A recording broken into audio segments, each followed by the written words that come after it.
a reading room that used to be a reading room in the library. As you see now, it's all destroyed by Hurricane Emma. We have lots of water puddles. When it rains hard. As you can see, before we had here a media lab that's no longer available because of the destruction of Irma. Senior citizens, they used to come and do the computer classes here. So it's no longer available. So we're searching and looking. We have a place, but we're just waiting for approval. Here is the makeshift of the library.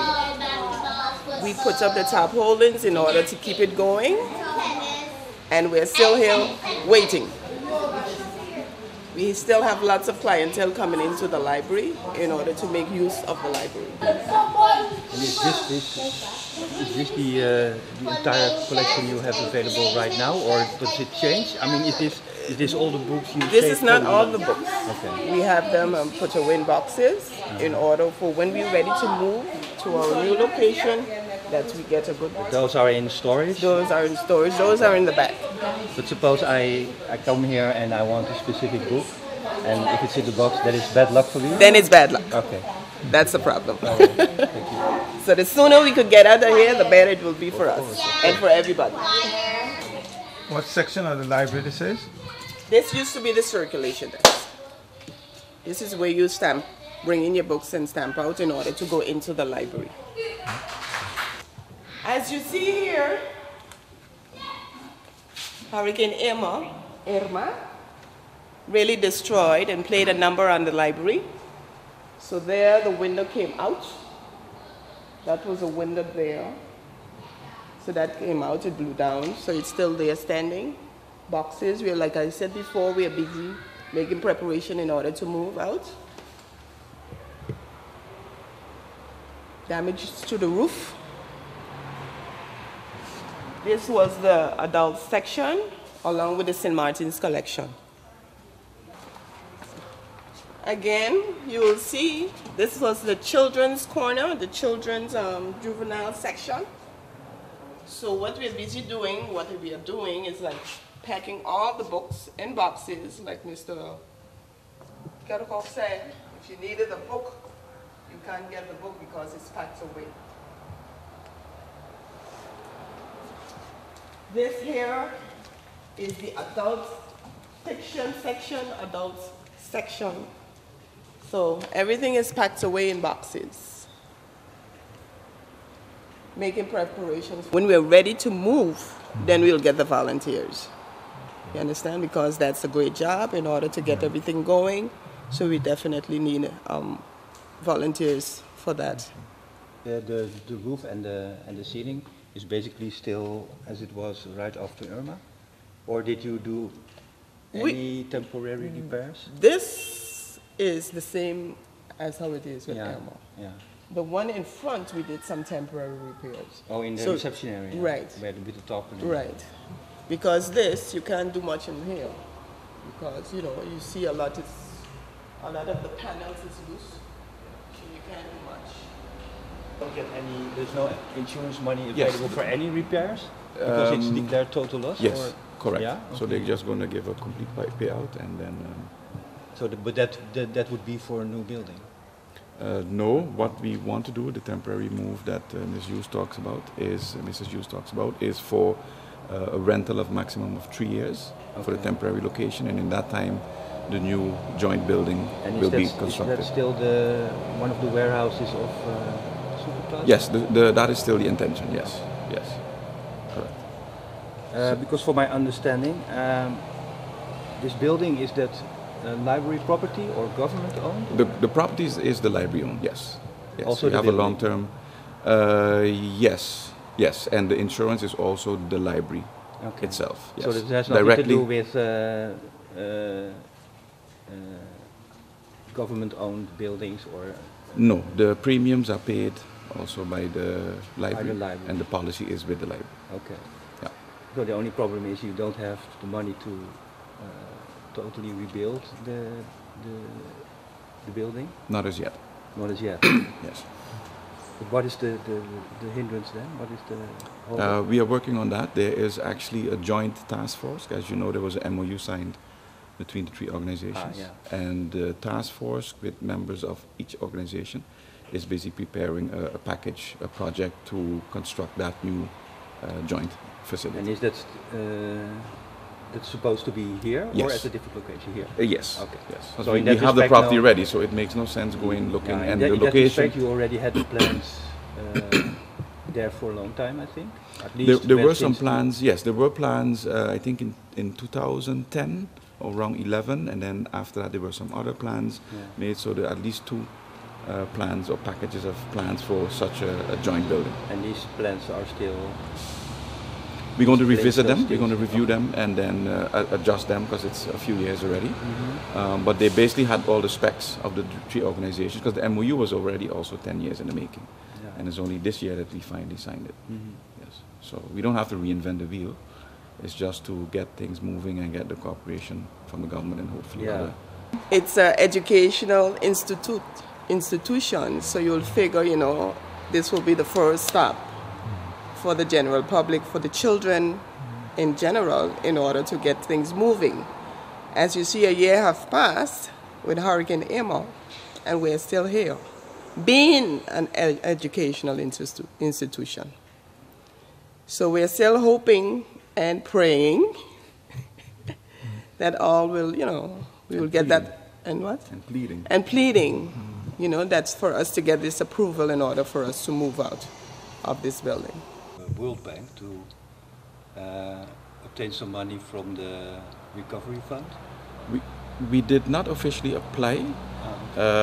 When the first assessment was made, damage assessment, we were told informally, but nothing officially, that an amount was reserved for the construction of the new heritage center. However, unfortunately, during a recent meeting with the Council of Ministers, we were told that that was not the case, that there was no such commitment in place. And the task force has, for the past few months, you know, having meetings on that premise and making plans on that premise. So we were kind of surprised, unpleasantly surprised that that was not the case. So again, as Mrs. Yu said, you would assume that as a you know, institution of learning and education and heritage also, partially of course, that would have priority because the schools are on the priority list, rightfully so, obviously. But we were hoping that the library, seeing its position, as you pointed out, as the national library of St. Maarten would be on that priority list. But as far as we were told, that is not the case. So we hope that that is not set in stone, but we're not holding our breath, and we are looking for alternatives in the meantime to make sure that the process to get the new building is not hampered. Of course, also the move, we are working also on that with government.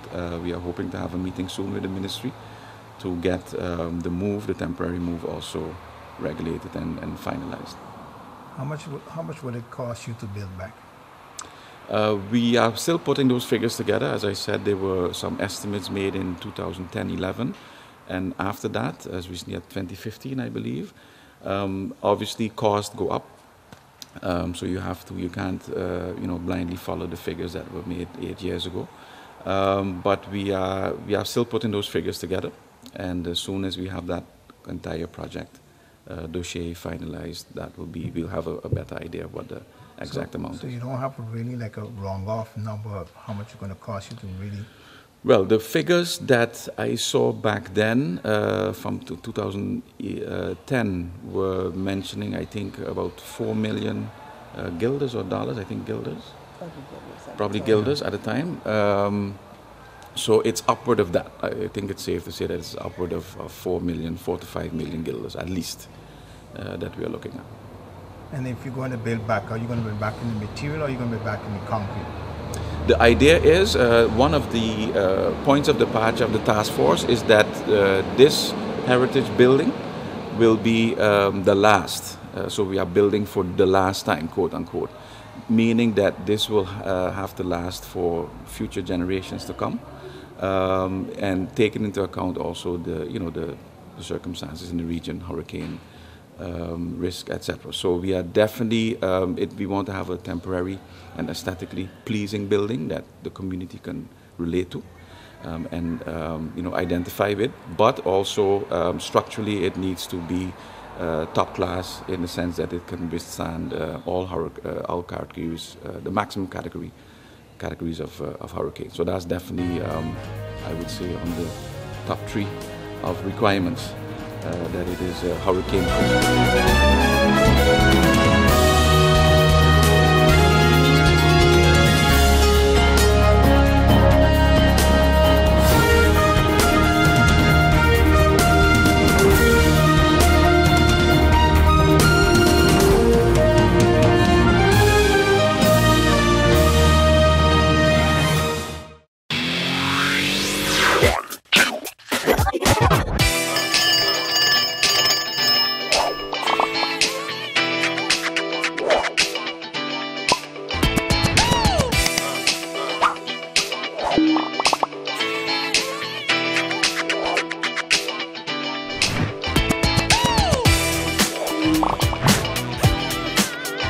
Tell them, connecting you. GEBE has been faithfully serving the communities of St. Martin, powering your home and our economy. Come rain or shine, our qualified team of professionals are working hard 24 hours a day to provide you and your family with safe, reliable electricity and water. We use the latest technologies and test our products daily to maintain the highest international standards. Our friendly staff is always there to assist you, whether in person, over the phone, or online. We are committed to constantly improving our products and services, making them more efficient, effective, and environmentally friendly to serve you better today and our next generation of clients tomorrow.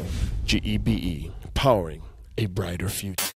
Our friend Megawati is here with tips to save you energy. 1. Turn your airco temperature up. 2. Use a ceiling fan instead. 3. Buy energy-saving products. Save some green with NVGEBE.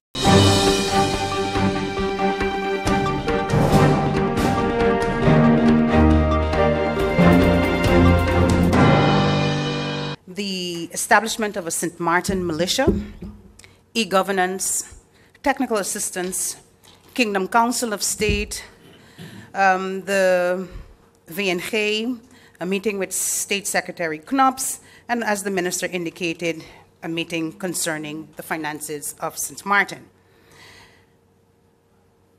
The Ministry of General Affairs will be hosting a Constitution Day ecumenical church service with the theme, Building Our Nation on the Principles of God. The church service will be held this evening, October 10th, 2018, at 7 p.m. at the Christian Fellowship Church in Coal Bay. I therefore officially extend an invitation to the public, and I look forward to your attendance as we observe Constitutional Day.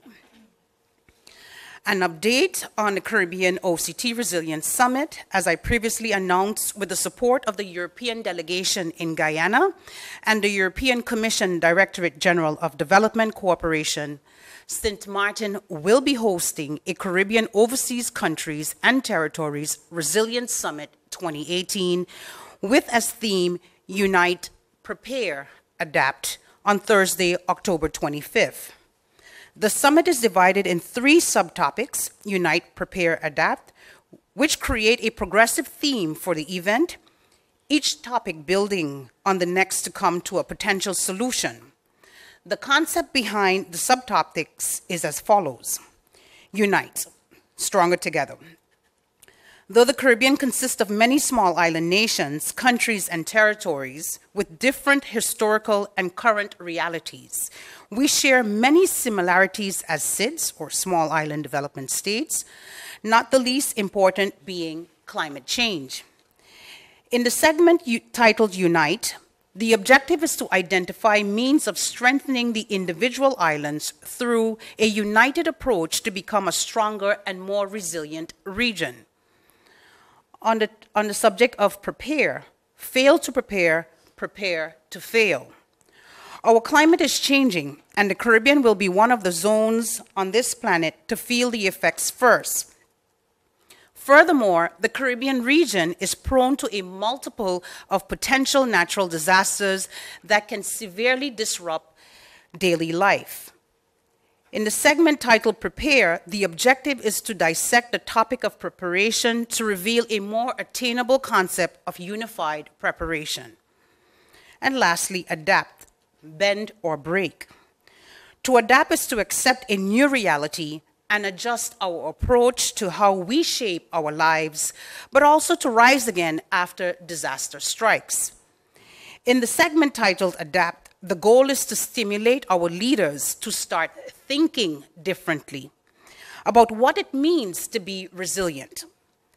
The OCT Resilience Summit will include with the signing of the financing agreement of the 11th EDF Caribbean Regional Program on Resilience, Sustainable Energy, and Marine Biodiversity.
Hey ma, how you doing? You busy?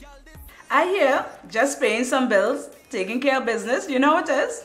I know, you're doing your online banking. I don't have to stand in those long lines to pay bills. I can transfer when I want. I can check my account wherever. It's like the bank open 24/7. I even here checking the statement right now as we're talking. How's Miami? Well, that's why I'm calling. I'm finishing up a few songs now, but I'm afraid that studio time might be more than I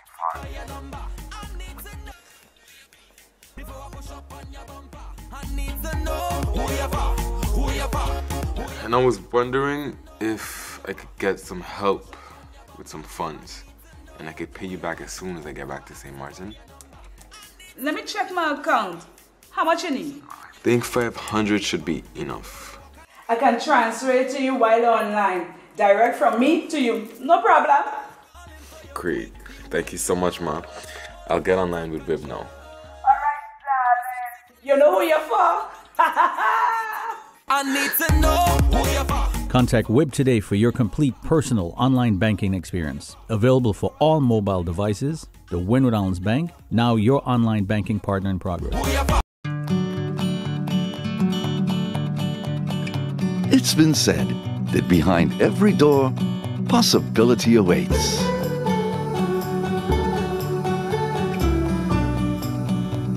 How much possibility depends on which door you open first. Every day, we help our customers discover the possibilities in their lives. It all starts with a conversation. Scotiabank. Discover what's possible.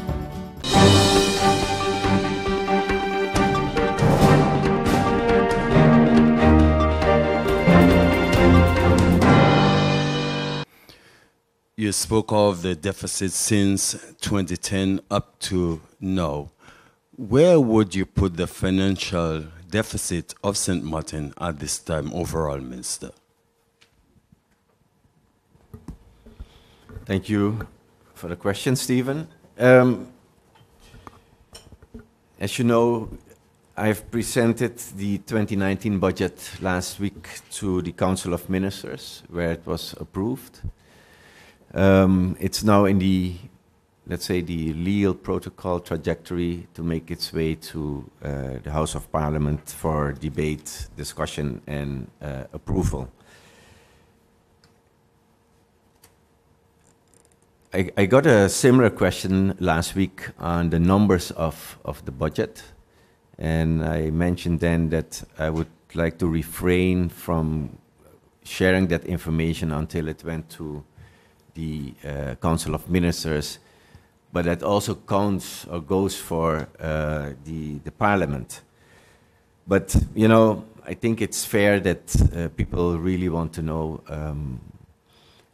that, you know, where we stand as on the deficit side. I will share that with you. At this moment, or at least projected for the 2019 budget, we will have a deficit of around 89 million guilders. That's substantially less than we had before. And I'm very proud that we are able to reach that stage. So that is, at this point, the deficit projected for the fiscal year 2019.